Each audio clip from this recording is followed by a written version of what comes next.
اللهم ارحمنا بالقرآن.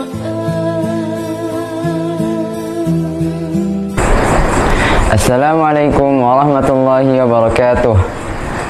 Motivasi saya menghafal Al-Quran ialah yang pertama untuk membahagiakan kedua orang tua saya, yakni untuk nanti di akhirat memberikan mahkota yang seterang mentari bersinar dan memberikan jubah kebesaran bagi kedua orang tua saya, karena saya sangat cinta pada mereka. Yang kedua, saya terinspirasi dari kakak saya. Pertama, beliau pernah sekolah di STP SMP Khairul Ummah Bogor di angkatan 7 Safior. Di sana beliau mendapatkan 13 juz mutkin. Lalu beliau juga masuk di SMA STP Khairul Ummah Bogor, dan beliau di sana mendapatkan insyaallah 30 juz mutkin juga. Dan karena itulah ketika kakak saya bisa, padahal beliau adalah seorang perempuan yang banyak halangan-halangannya, masa saya sebagai adiknya yang laki-laki ini tidak bisa melakukannya? Pasti saya juga bisa seperti kakak saya. Saya pertama kali tertariknya menghafal Al-Quran dari kecil, lebih tepatnya saat saya di kelas 5. Saat itu saya di saat kelas 1 sampai kelas 4 terus-terusan mengulangi juz 30 terus dari An-Naba sampai An-Nas, diulang lagi dari An-Naba sampai An-Nas. Karena saya hanya mengira di saat itu Al-Quran hanya berjumlah 2-3 halaman, atau lebih tepatnya hanya sebatas juz 30. Tapi ketika saya mendengar beberapa kali abi saya membaca Quran yang seperti lebih tebal daripada biasa yang saya baca, saya jadi penasaran, itu abi baca apa? Bukannya Al-Quran itu cuman tipis, cuman juz 30. Nah, lalu saya pernah bertanya pada abi itu baca apa? Ini namanya, abi langsung memberitahu kalau ini namanya Al-Quran. Oh, jadi gitu. Nah, saat itulah saya mengerti bahwa Al-Quran itu bukan sebatas juz 30. Dan saat itulah juga saya jadi terinspirasi dan saya jadi lebih semangat untuk mengejar menghafalkan 30 juz Al-Quran. Ketika menghafal Al-Quran, dan bukan hanya saya saja, juga termasuk orang lain juga pasti memiliki namanya kesulitan. Dan alhamdulillah saat saya di perjalanan menghafal Al-Quran ini, saya mendapatkan 3 kesulitan yang saya temui, yang paling besarnya.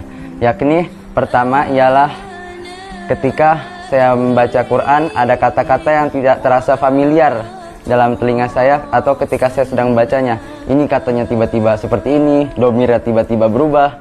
Nah, lalu yang kedua, biasanya saya merasa bosan, terkadang merasa jenuh ketika membaca Al-Quran itu sejuz, 2 juz. Nah, setelah itu saya merasa lelah, inginnya tidur, ingin rebahan, ingin bercanda, bermain bersama teman-teman.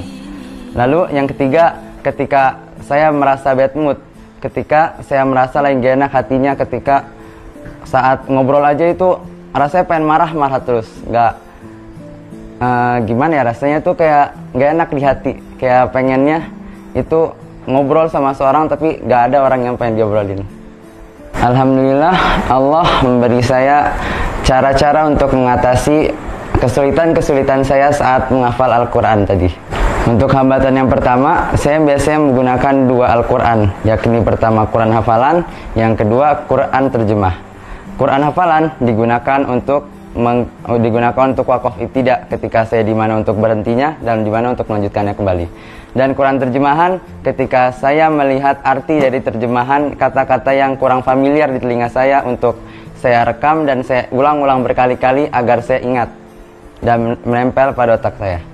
Kedua, ketika saya bosan, yakni biasanya saya ketika beberapa halaman setelah mengaji, saya meluangkan untuk waktu istirahat, seperti makan snack, meminum minuman, lalu terkadang juga bercanda tapi tidak terlalu lama. Lalu setelah itu melanjutkan lagi beberapa halaman kemudian, hingga akhirnya saya juga akan melakukan istirahat kembali, dan lalu melakukannya seperti itu terus untuk menghindari jenuh dan bosan.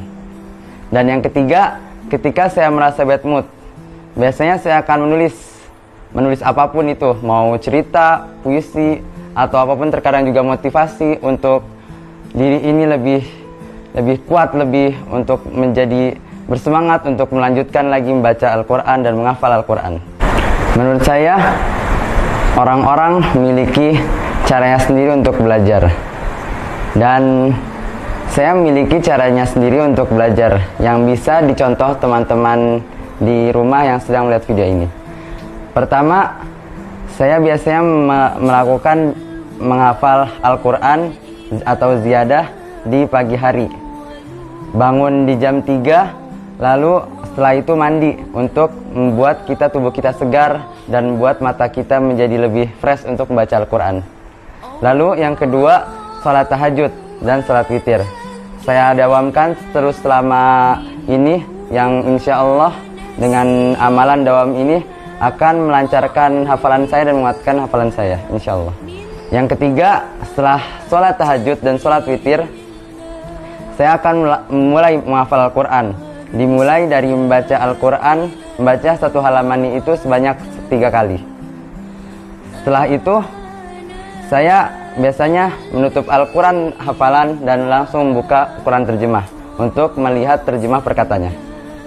Setelah itu, saya akan buka Quran hafalan kembali, lalu membaca, lalu mulai menghafal, tapi baru setengah awalnya. Setelah setengah awal lancar, lalu saya mencoba untuk menutup Quran hafalannya, lalu mencoba untuk mengingatnya kembali dengan sendiri. Setelah itu, setelah setengah awal selesai, saya secara individu lancar, saya lanjutkan ke setengah kedua. Setelah setengah kedua lancar, menurut saya pribadi, lalu saya menggabungkan dari setengah awal dan setengah kedua. Setelah itu, dari jam 4 hingga subuh, menyetorkan hafalan saya satu halaman kepada teman-teman saya, biasanya sebanyak 3 kali atau lebih.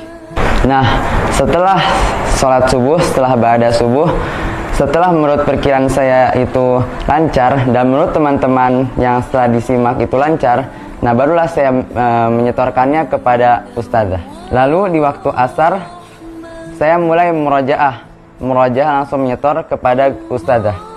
Murojaahnya ini setorannya ini ketika sudah disiapkan setelah ba'da isya hari sebelumnya.